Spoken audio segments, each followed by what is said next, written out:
اللہ تبارک و تعالی نے اہل ایمان کی ایک دعا کا ذکر فرمایا ہے۔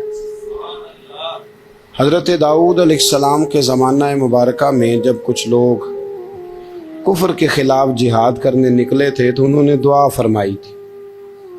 دعا کے الفاظ بڑے خوبصورت ہیں، قرآن مجید کا تو حرف حرف ہی بڑا پیارا ہے اور لفظ لفظ ہی بڑا حسین ہے۔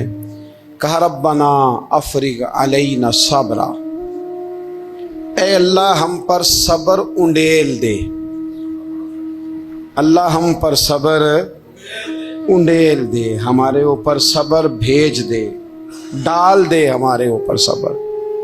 وثبت اقدامنا، اور ہمارے پیر جما دے۔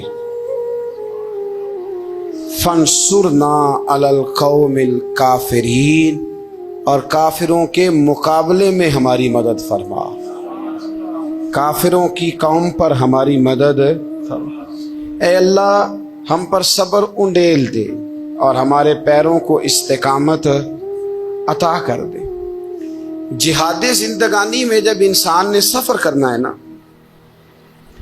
تو اگر وہ کمزور پڑے گا تو سفر نہیں کر سکے گا، گھبرا جائے گا تو سفر نہیں کر سکے گا۔ کیا کہا تھا اقبال نے؟ تندی باد مخالف سے نہ گھبرا اے عقاب، یہ تو چلتی ہے تجھے، یہ تو چلتی ہے تجھے اونچا اڑانے کے لیے، اونچا اڑانے کے۔ میں نے سنا ہے، مجھے پکا نہیں پتا، میں نے سنا ہے کہ ہوا تیز ہو تو جہاز کی سپیڈ لوگ بڑھا دیتے ہیں۔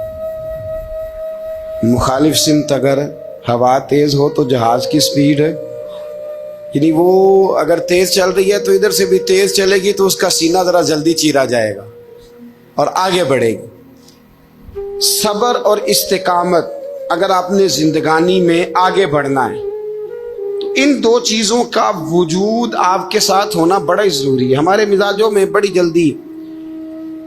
جلدی بے صبری آ جاتی ہے، پائے سے بات نہیں ہوتے، کسی بات میں ٹھہراؤ نہیں ہوتا، طبیعت کے اندر وہ والا مزاج نہیں ہوتا جو انسان کو آگے لے کے چلتا ہے، جو اس کو آگے بڑھاتا ہے۔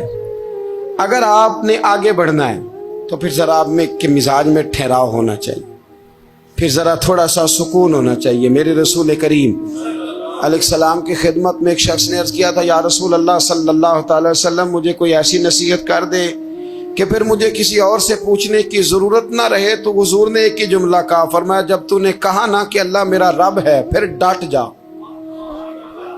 پھر اس پہ ڈٹ جا، پھر کھڑا ہونا سی۔ جب آپ میں استقامت ہوتی ہے، صبر ہوتا ہے، دیکھیں حالات جب بگڑے تو انہیں صحیح ہونے میں ٹائم لگتا ہے کہ فوراً ٹھیک ہو جاتے ہیں۔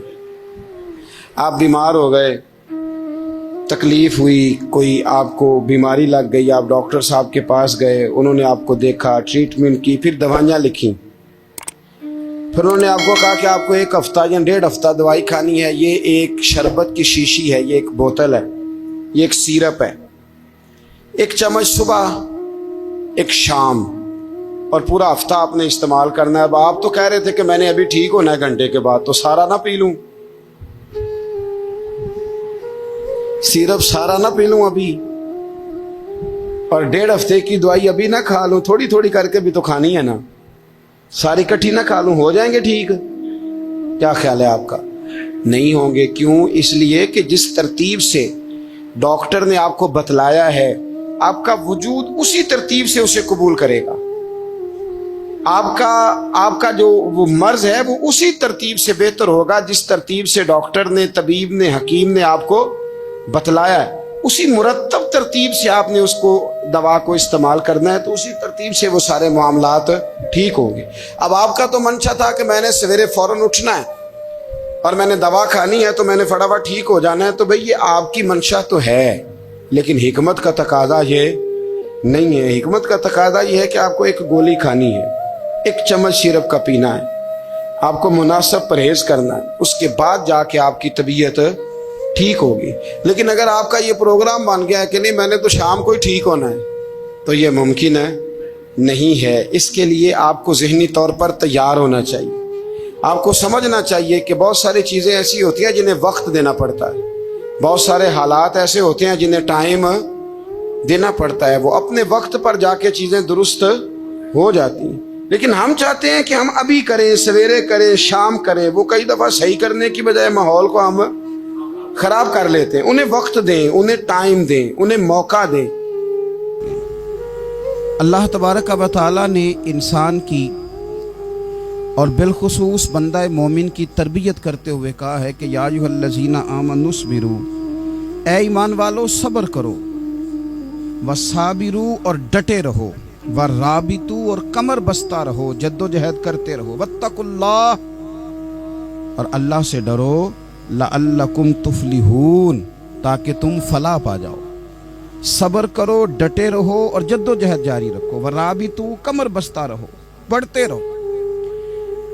میدان کربلا کے اندر دو چیزیں جو سب سے زیادہ نمایاں ہیں اور جو سب سے زیادہ واضح ہیں، جو بڑی نکھری ہوئی ہمیں دکھائی دیتی ہیں، اور وہی دو چیزیں ہیں جس کی آج ہمارے اندر تیزی سے کمی ہوتی جا رہی۔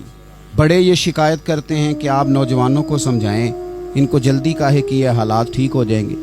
بعض جگہوں پہ چھوٹے یہ کہتے ہیں کہ ابا جی سے اور دادا جی سے آپ یہ کہیں کہ کام اپنے وقت پہ ہونا ہے، جلد باز نہ ہوا کریں۔ میدان کربلا نے انہی دو چیزوں کا ہمیں سبق دیا ہے۔ وہ چیزیں کیا ہیں؟ ایک صبر، ایک استقامت۔ آپ اپنی زندگی حوصلے کے ساتھ گزاریں اور اپنے سفر کو جاری رکھیں، استقامت کے ساتھ آگے بڑھتے رہیں۔ یہ دو چیزیں سبق ہیں میدان کربلا کا۔